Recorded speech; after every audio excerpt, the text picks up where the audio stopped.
Welcome to Exit Algorithms, the podcast where we decode what it really takes to grow, scale, and plan successful business exits. Today, I'm joined by Marc Rust, founder and CEO of Consequently Creative, a brand strategy agency based in Boston that works across brand design, art direction, messaging, and creative development, and focuses on brand-led growth that supports scaling, investment readiness, and stronger business valuation. Marc, great to have you. Welcome to the Thanks. show. Yeah, thanks so much for having me, Pete. Great to be here. Absolutely. I'm excited to dive into this. I did a little research, like your background's across a lot of different industries. I'd love to hear how you got started in business and, maybe some turning points that led you to founding Consequently Creative. Yeah, sure. I've always been, fascinated with branding and marketing actually the funny story is that when I was a kid, I moved to France at a very young age and I didn't speak the language or anything. And I would be fascinated with commercials on TV for the simple reason that you really don't need to understand a language to understand a commercial. But I learned French through commercials and through TV and other things, of course. But I was fascinated by commercials because commercials use branding. They use music, great tagline, excellent photography, acting, the power of a message. And I kind of learned that without knowing it at a very, very young age. And then fast forward to, going to college and stuff. I'm always fascinated with branding, always fascinated with, how do you create the magic that you need to create so somebody notices you? How do you stand out? How are you different, right? So, and then, that goes into working for agencies and also working for financial firms. I worked for JP Morgan for a long time, always in some sort of marketing capacity. Mm. And then Putnam Investments, Chase, and then other agencies and things. And then at one point I was thinking, well, you know what? I actually really understand financial marketing. I understand that as long as finance is complicated, you need marketing to convey the right message, to explain it, and to have people adopt it. Because good finance changes your life, right? And we all need it. So I started Consequently Creative, and yes, our niche is to work with private equity companies because there's so much opportunity that branding can bring to portfolio companies and private equity companies because you judge a book by its cover, and we help make that cover look really, really good. And over time, it has an impact on businesses. Yeah, absolutely. Definitely. I think it's becoming more and more, mainstream, even in the financial world, the realizing the power of branding, beyond just, they're tying like a KPI to branding, I think has been historically challenging, but hmm it's a clear value add. Um, Absolutely. And I want to underline that, it's not just branding for the sake of like colors and logos and stuff. No, it's actually understanding your audience far more. The more you understand your audience and the more you're able to put your audience first, business increases. And because you're providing solutions to people and people are engaging with you on a deeper level. Absolutely. Yeah. And I love how, I just read the book Mastery by Robert Greene. I don't know if hmm you I have dived not into read that that. one at No. all. But Robert Greene talks about going back to like your early childhood and like identifying kind of your interests, where your interests lie. Oh, Um, wow. So I hit that on the, the nail on the head on that one. Sure. Absolutely. Yeah. Yeah. It's funny because, and then and maybe won't get on the tangent, but you start becoming self-conscious, in your teens. And he argues like some people lose that a connection with their early childhood and their Mhm. passions and stuff. So clearly you haven't, No, I which is haven't. awesome. No, no. No, I think it's great. I mean, I think I was really influenced by Just like I used to cover my bedroom wall with posters and especially posters that had like really cool fonts and lettering and stuff like that. So I think that's where I learned, typography and kerning and spaces between letters, relationships between different types of fonts. And there I actually had a class in college that taught typography, and I Mm. started the class, and 2 days in, I was like, "You know what? I don't think I really need this. I already learned this, and I don't wanna be influenced by, the college way of looking at it. I wanna stay Mm. with what I know." So I dropped out of that class and quickly changed. So, yeah, you learn things early on, and it's kinda cool to do that. Yeah, nice. Yeah, that's awesome. Yeah, I was gonna ask kind of your if you go into a little bit of your process. So, when a business hires you, what are some of the first steps you take at your process, kind of identifying a right brand concept? Yeah, I mean, the when we work with businesses, first off, we take the approach of understanding that businesses are always in transition, right? And always in the middle of some sort of transformation. And maybe it's a turnaround, maybe it's stay the course, maybe it's change direction, but there needs to be this kind of nurturing effect around a business. And the more that you nurture your business and you're very, very in tune with how it's growing, the more you have your finger on the pulse, right? So, what we do is that we kind of work with business leaders to really understand what the business stands for first, right? What is their passion? Why did they start this thing? What makes them tick as far as like, oh my gosh, I love doing this because it leads to this. Then we understand what their audience needs are. When you can link your business objectives with your audience needs, that's how you define strategy. And that's where marketing comes into place because then you can start crafting a message that is far more efficient and understands not only your growth, but your audience's growth and your audience's needs and how that can relate back to your business. If you're not doing that today and you don't know what that means, then you're missing out. Okay. You Mm. need to stop what you're doing and focus on that. And the more you focus on that, the more you'll be able to define the right strategy that your needs in order to grow and go forward. Got it. Yeah, that definitely makes sense. Really honing in on who your ICP is, right? Your customer, Yeah. and appealing to Yeah, them. and it always changes. I mean, and if you don't know where to start, go to anybody in your business and say, "Hey, what's our elevator pitch?" Or Mm. go talk to your sales guys and say, "Hey, how do you sell? How do you reach out to customers?" It's all about the customer. And if people can't formulate that immediately and it isn't a strong, strong message, gosh, that's a huge opportunity. Mm. Yeah, makes sense. Yeah, I know. I saw on your site, on your website, you talk about terms like relational branding, and brand dating. I was Yeah. wondering if you could kind of expound on those terms a little bit, and the probably listeners, maybe not all of them, have heard of those, and how that relates, yeah, to your work. Yeah, yeah, yeah, absolutely. Well, for those who know me, I mean, sure, I'm sure they're exhausted because I talk about this a lot. But yes, I think your listeners will really enjoy this.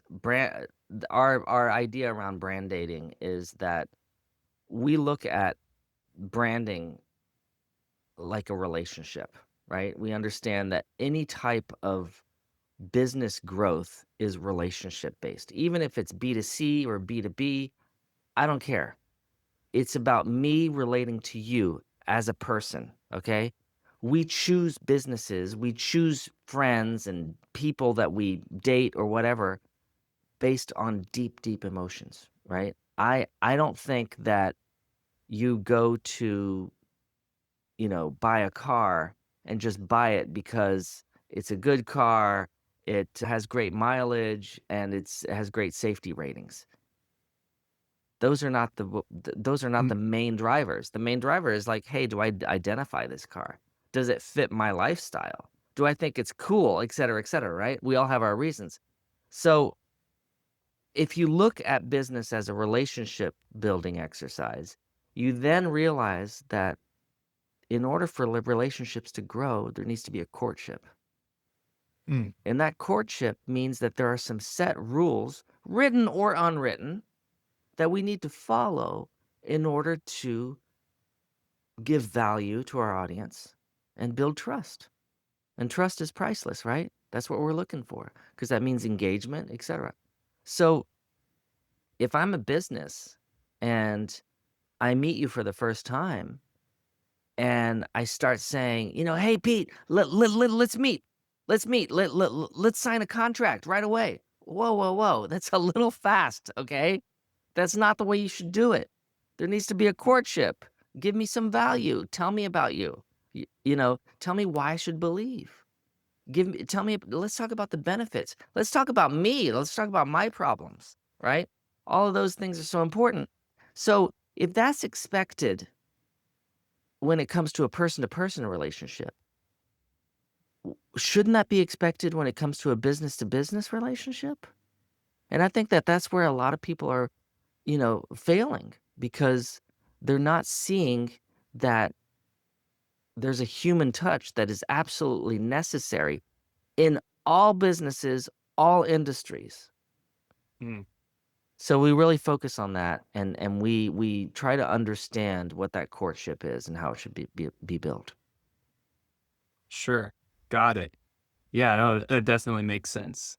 Yeah, And it's so far so more fun, by the way. It's fun. It's exciting to do. People love it because you start building a narrative around your brand that is far stronger and people align with, and they're like, you know what, I want to be part of that because that makes sense to me. Gotcha. Okay. So, and as it applies to your work, you do you kind of try a few different branding ideas with the business, sort of like dating, like the dating world? Is that kind of the analogy? Before, Well, I like, mean, you're not settled before you settle on one for the long term, or do you kind of take the approach of your brand can adapt over time? well, a brand definitely grows over time, right? But you need to give it the platform to grow. It doesn't just, it will grow a little bit on its own, like any plant grows a little bit on its own. But if you tend to a plant and water it and put a stick in the ground so it grows up that stick, then it's going to grow faster. It's going to get more sunshine. It's going to be a stronger plant, right? So we try to do that same analogy with branding, where we give the brand all the tools necessary to grow. So it might be, great internal alignment, within the Mm. company, stronger messaging. And we help them with their elevator pitch. We help them with their website. We help them with the number one thing that you see on their website when you go to their homepage. What does it say? Does that make sense? Believe it or not, most companies, I would say, have these websites where they have a message that just doesn't make sense. It's too cryptic. There's this excellent branding guy under StoryBrand. I don't know if you know the company StoryBrand. They talk about cognitive dissonance. And cognitive dissonance is anytime I tell you something that requires you to think a little bit more about it, that's a hurdle that somebody needs to go over.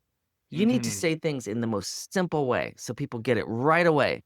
We do this for that, right? Mm. And just make it absolutely clear. Yeah, that's huge. Yeah, that's a really good takeaway. It's easy to get, try to over explain in that first sentence or that elevator pitch. Yeah. And yeah, it makes sense a lot more effective to just simplify it on have a very short statement, just like you said, X does Y. Yeah, absolutely. Absolutely. People need to relate to things that they're familiar with, and you need to make it very, very clear. I find that some of the best elevator pitches are the ones that,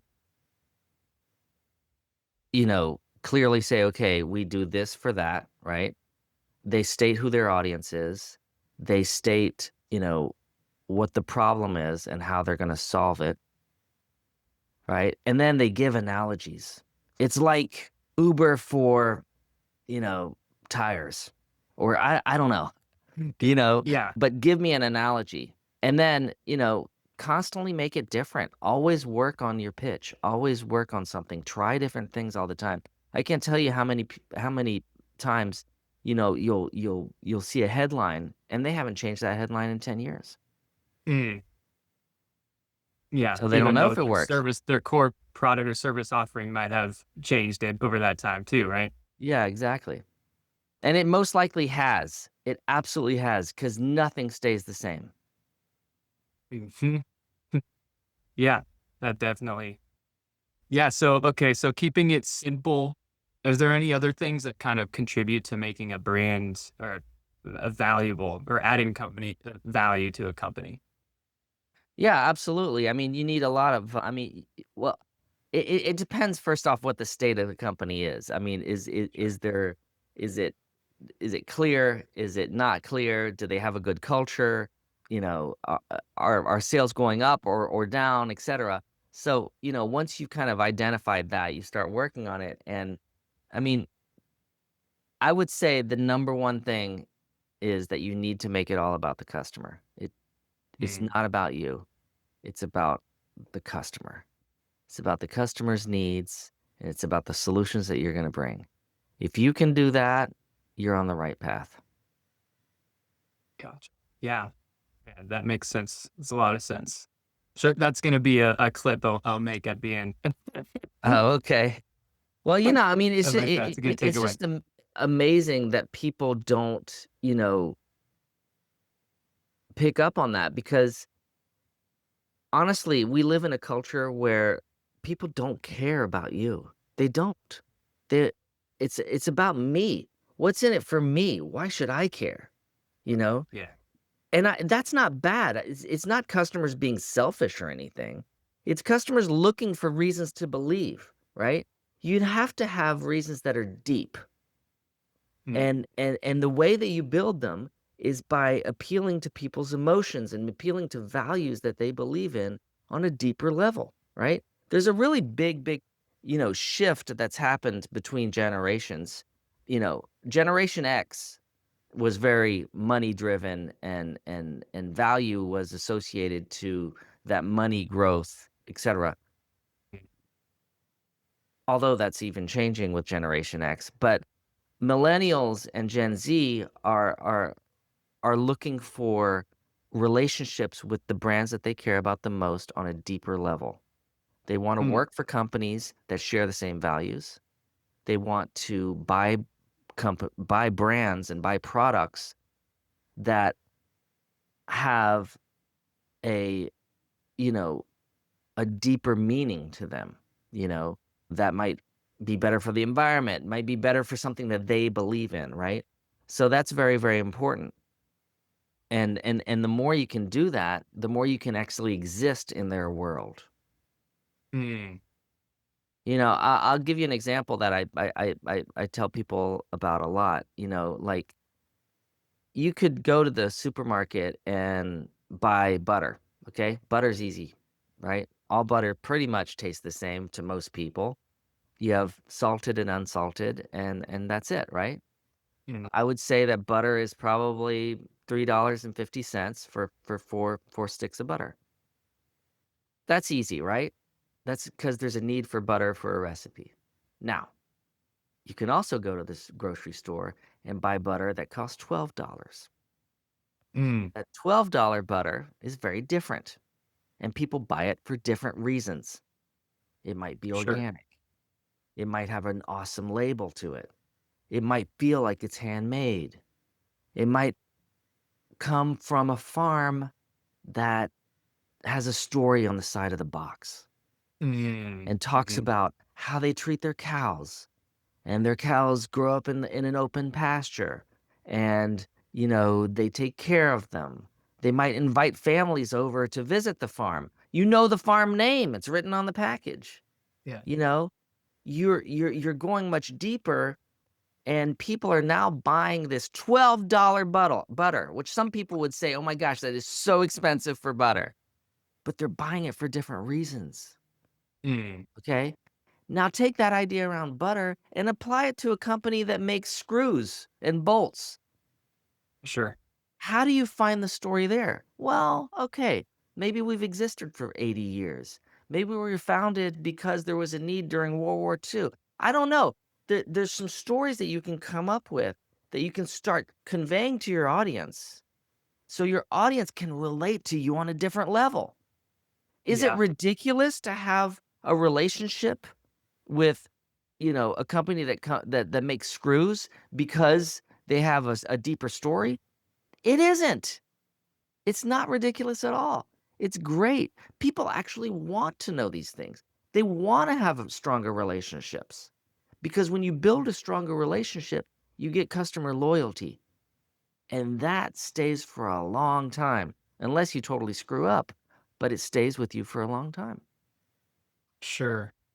Man, yeah, really powerful For stuff you just sure. said. And I mean, we So all have brands that we love and that we identify with on an emotional level. yeah. Okay.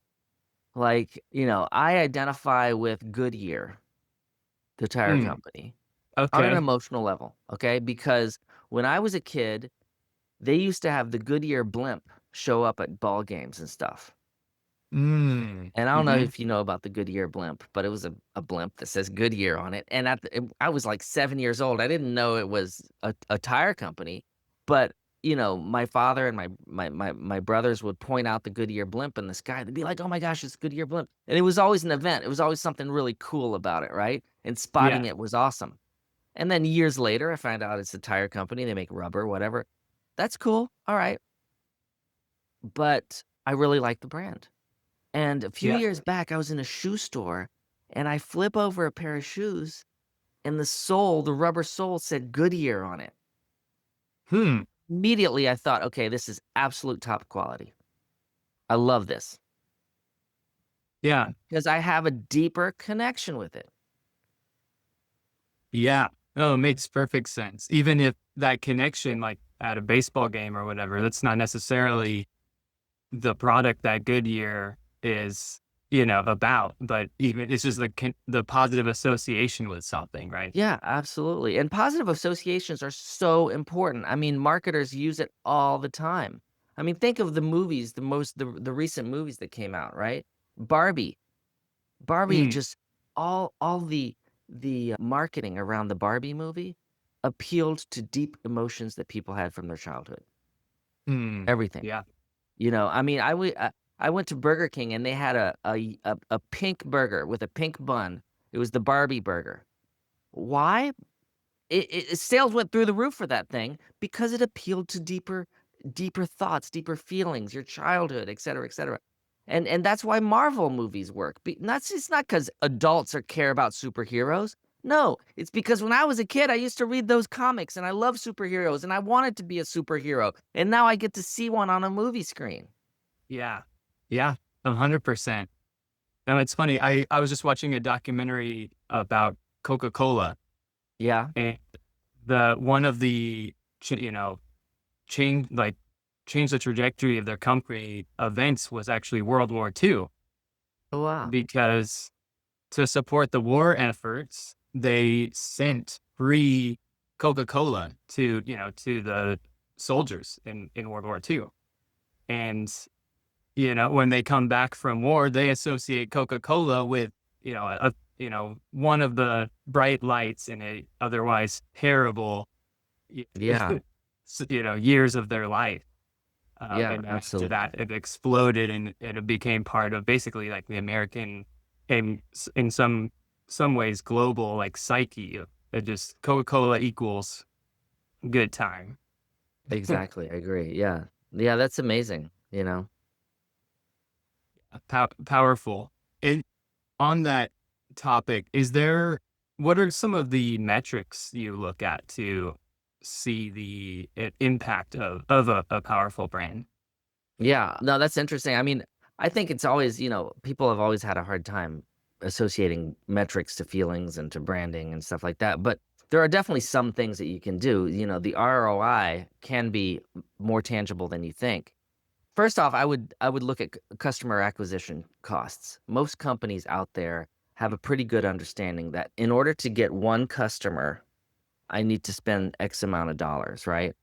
And then, of course, revenue growth before and after a redesign. You can look at that. And, I think that good branding allows you to raise prices on things. You can charge a premium for good branding. Good branding increases your customer loyalty because they can Yeah, lifetime identify, value. yes, they can identify that particular brand and remember it. And then after that, I would really look at the organic volume before and after, your branding change, if you will. Because, you know, if you can start telling a stronger story and you can have people relate to you on a deeper level, your lead quality is going to be better, right? Sure. And you'll be able to have stronger relationships. So those are kind of the tangible things. I think the intangible things are like, brand awareness. Yeah, you can do surveys and you can do some social media listening and maybe look at Google Trends or something like that. That's a little bit Mhm. more difficult to kind of associate a metric to it. Employee alignment, and then of course the overall perception that you're getting from your investors, your partners. Yeah, definitely. That makes sense. One of the focuses of this show is how AI technology is impacting different business sectors. I was curious, well, on for your business, how are you using AI or adapting with the rapid change? I imagine, especially in your industry, with the ability to generate, you know, Yeah, copy and absolutely. images, et cetera. Yeah, I mean, there's so much to say about AI, and I think that, we should be having these conversations about AI and defining it and understanding how it's growing. And I think anything we say now is going to change over time, and we'll be like, oh my gosh, can't believe we used to say that about AI. Yeah. But it's definitely changing the world. I don't know if it's the revolution that everybody's promising, but we'll see. It's definitely a tool that should be used. It's a utility that should be used. And we're seeing it, of course, do things that took, days or weeks can be done very, very quickly through AI. Okay. Mm, All the writing, brainstorming, coming up with some ideas, and using that content and then modifying it and making it fit. That's a part that is absolutely essential because you should use the technology for what it's worth as a mm, technology. Don't use it as the main driver of what you do. And what I mean by sure. that is don't use it with your eyes closed. AI shouldn't be coming up with the definition of your business and you just take that and use that. No, Mhm. you need to then react to it and have something to say and have a provocative point of view so you can change it and use it. So so what I'm saying is that businesses need to figure out how AI can do the simple stuff so they can focus on the more complicated stuff, Yeah. right? There, I think any any technology or anything that promises an easy is not the truth. I guess that's a horribly formulated sentence. I guess what I'm trying to say is that there's no easy path in life, right? And although AI may be promising an easy path, that is going to regulate itself over time. Because if everybody is using AI in the same way, well, then it no but longer becomes interesting, right? We Right. need the way that you build a brand, the way that you progress in life is by being different and standing out, right? Mhm. People are going to choose you because you stand out, right? If Yeah. you do what everybody else is doing and you're going to fade into the background, right? So AI is actually forcing people to be more creative than before, to have the ingenuity that is essential. I mean, yes, there are a million, not a million, but there are a lot of AI tools out there that can do vibe coding for you where it can, build a website for you. It can build an app for Mhm. you. All that's great, but wait a minute, what's the app that you're gonna build? What's your idea for an app that's really going to be used by people? Because if it's another app that does something that you actually don't really need an app for, then it's not worth it. It's just junk, right? So we need to figure that out. So that's just the first one angle of AI that I'm seeing right now.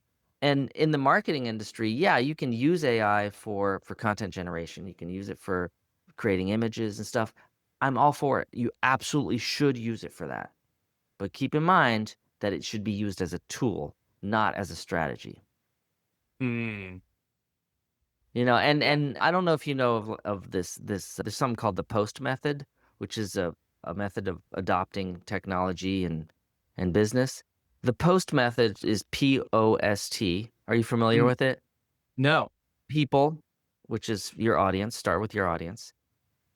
O is objectives, your business objectives. What are you trying to do? What are your goals? S is the strategy, and you get to strategy by understanding your audience and understanding your objectives, right? My audience is mothers, right? My business objectives is to sell more strollers because I make Yeah. strollers. Okay, how are you going to get your mothers to understand that you sell the best stroller, right? Is it on Facebook groups? Is it Google Ads? Is it through an app? I don't know, right? But you've got to come up with that strategy. And once you have that strategy, then you use the T of post is technology. Technology actually comes last because if you Yeah. have your your audience, you know your business objectives, you have a strategy. Now you can say, okay, well, how am I going to get there? What's the technology I'm going to use? Is it AI? Maybe, absolutely.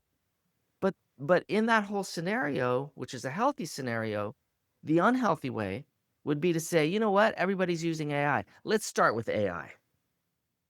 It's Mm, ridiculous. You don't start with this with the technology. And we've seen this in the past where I don't know if you remember when like, Facebook ads came out. Facebook were kind of the first to have ads that were extremely focused. You could run an sure. ad on Facebook that would target mothers, young mothers, because they Yeah. knew who the young mothers were. So you could do that, right?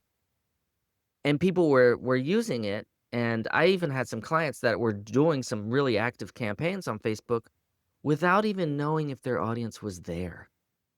Mm, So there's no strategy. They might have had a yeah. great message, but they didn't know if it was gonna resonate because they didn't know if their audience was there. That's an example of putting technology first. Absolutely ridiculous, right? Yeah. Gotcha. It makes sense. Yeah, and the couple things you said resonate, but if everyone's using this tool, then everyone's going to sound the same, and it's like the more important to cut through the noise and stand out. Do you have you used AI to assist with the creative process? Yeah, yeah, absolutely. I mean, we use it, for Consequently Creative for, blog creation. We want to do a whole campaign of, blogs over the next 3 months, for example, on, the roadmap for private equity, Mhm. how private equity should understand marketing and use it. So we start with some topics, and then start writing those out, reacting to it, changing things, coming with the imagery that's going to make it interesting, etc. Yeah, it's absolutely great for that. We use it for that. We also use it for it helps you accelerate business. It gives you a good foundation to react to for a lot of things, for, creating agendas for meetings to Yeah, writing emails, etcetera. So, yes, it should be used. I'm not against AI at all, but you need to use it in the right way. yeah, definitely. Are there specific tools, AI tools that you like or gravitate towards over others? We're still in the process of kind of, investigating those. I mean, I have a few. There's one that I use for video that you can shoot a full video and then it will cut things up for you. Nice. It's called Reap, and it's pretty cool how it will just, like, find the little topics within a video and then deliver all these little snippets. That's really, really practical. That's something that took hours and hours before, where you'd have to actually be actively listening. Now you can look at it, react to it, and just do small adjustments, which is great. Awesome. Yeah, I use a similar tool called Opus Clip. I don't know if Oh, you okay. Yeah, yeah, yeah. I'm familiar with that. Yeah. But yeah, absolute game changer. Like I can't even imagine. I mean, it just allows you to expand your social media presence a lot too. You can just like in the time that it would have took to make one clip, you can make 5 clips, or more Oh, for potentially, right? sure. My gosh, yes. Yeah, yeah, it's awesome. It's exciting. Yeah, where do you see AI? I ask my guests on the show is where do you see AI and technology going in the next 5, 10 years? Wow, that's pretty far in advance. I mean, gosh, 5 years ago, we didn't even have AI. So, I think that and I'm kinda taking this from a conversation that I had with a friend of mine. AI is, of course, we're in the baby stage of AI, right? It's the beginning of what it is. We don't really know where it's going to be. We know that it's gonna progress and it's gonna change. And I like to compare it to the GPS, right? Back when GPSs first came about, people already had maps in their cars, right? Everybody had a map in their car, and you would use a map in order to figure out things. And then the GPS came along, and the first generation of GPS were pretty awful. I mean, it was constantly rerouting. It would make mistakes. It would get lost sometimes. I remember using one where if you took a turn off of the predefined map, it would say rerouting, and it just couldn't get out of this rerouting phase, wanting to bring you back to the initial idea instead of actually rerouting. It wasn't rerouting. Mm, And it was pretty awful. And then fast forward to now, okay, GPS now, not only it doesn't even tell you that it's rerouting, it's okay with whatever you do. It talks about weather, it talks about traffic, it tells you about accidents, about, there's ways now where you can do this social karma of telling people that there's cops or whatever, yeah. potholes, what have you. It's really changed to the point where you don't need maps anymore, okay? And my family and I were on a road trip y a few summers ago, and my wife wanted to get a map. She wanted to look at a map to see other area things, and we stopped at a gas station. They didn't sell maps. They don't sell maps anymore in gas stations. I mean, it's Yeah. amazing. So, imagine how that has changed. Now let's go back to AI. Oh my gosh, AI is probably gonna change tenfold to that, okay? So, who knows where it's going, but it's definitely something that people are tinkering with enough, and we're going to figure it out. It's a technology that is probably going to influence pretty much everything. It's probably going to get easier to understand and work with. And then I think, and I hope that most importantly, there are going to be more examples of how you can use AI. Right now, people are having a hard time understanding how they should use it or how it applies directly to them. I think that's going to change. And I hope it does in order for AI to be successful. Because when you look at technology, I find that good technologies are the ones that have great examples. So you think Mm, of the smartphone, for the smartphone. There's a million ways to use the smartphone. You don't need to explain it to me. I get it. There's apps, there's all sorts of things, right? Photography, yeah. Flashlight. whatever, right? Yeah. Beyond what a phone does. But then you have technologies like the Segway. When the Segway came out in the 90s, people were saying that, oh my gosh, this is going to change everything. It's going to change mobility for people. It's going to change wheelchairs. And I was like, oh my gosh, that's fantastic.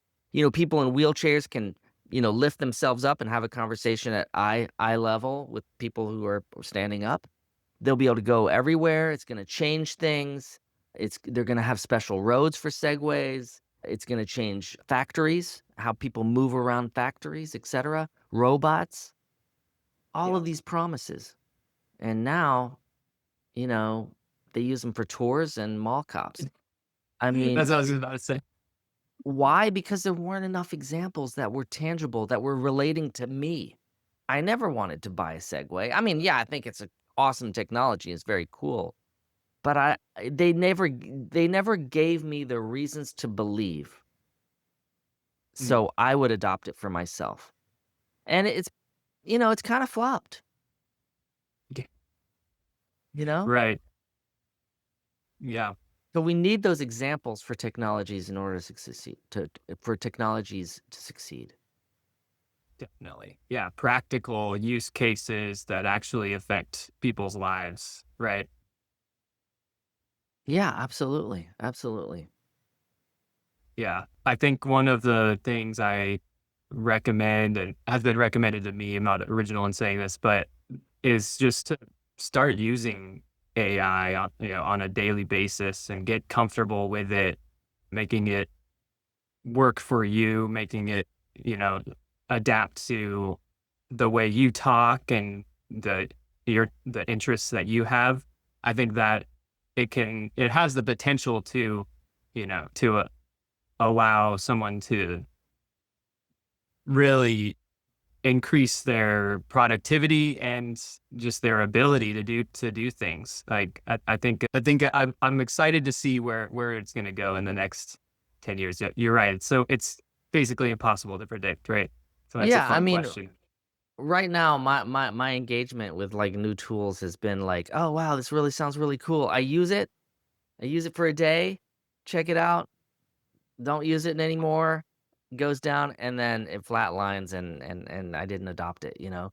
So that says a lot about value, you know? Value doesn't last, right? You need to compound value. You need to keep on giving more and more value. So one reason to believe plus another, plus another, plus another, that will translate to adoption and trust. Definitely. Yeah. Oh, absolutely. Well, I know we're coming up on time here shortly, Mark. Just wanted to, well, what last final question is if you could leave one practical tip for business owners that they can start implementing in their business. Yeah, sure. A practical tip is just know what you stand for, believe it or not, and think about it. And then go to one of your customers and ask them what you stand for. Mm. Understand how your audience thinks about you and relates to you because that's really the beginning of relationship building. 100%. No, that's a great way to end this show. Really appreciate your insights, Mark. It like really focusing on the customer and identifying the what would resonate with them. I think we touched on the psychology of that and a bunch of really good insights today. So yeah, really appreciate your time. This is awesome. No, thanks for having me, Pete. This has been fantastic. I really enjoyed it. 100%. Great. Yeah. Now I will for sure leave the website link to Consequently Creative. So it'll be real easy Thank you. to Yeah. find you. Yeah. Yeah, Awesome. absolutely. Great. Well, thanks for coming on the show, Mark. We'll be in touch. Okay. All the best. Thank you.